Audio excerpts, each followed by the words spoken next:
Let me just start with the Druze. I think the Druze communities are spread all over the Middle East.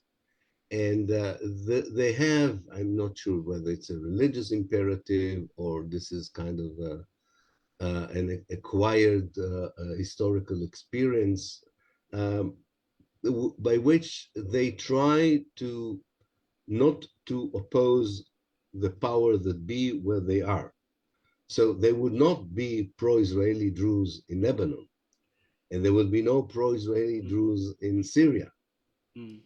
So you won't have that kind of collaboration, you know, apart from within what became the state of Israel. I think that's very important to understand, because that's the way the community survives, because it is considered by could be considered by some mainstream Islamic establishment as heretic and not and therefore could have a history of sometimes persecution and so on.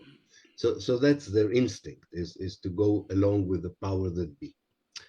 The Druze in the Golan Heights, which tragically yesterday 11, 12 of their kids were killed in a football game, hit by a rocket probably launched by Hezbollah from Lebanon.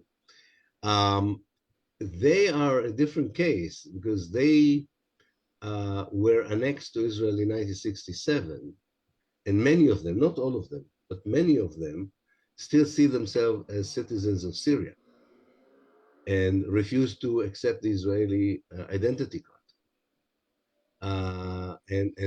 Therefore, some of them would, we can hear it from the interviews they were giving, unlike an Israeli community, a typical Israeli community that would react to such a tragedy by saying, we want the Israeli government to go to war in Lebanon and kill Lebanese and so on.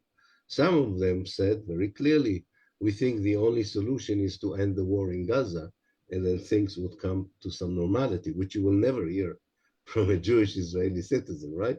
So it's a bit more complex, these ones. Now,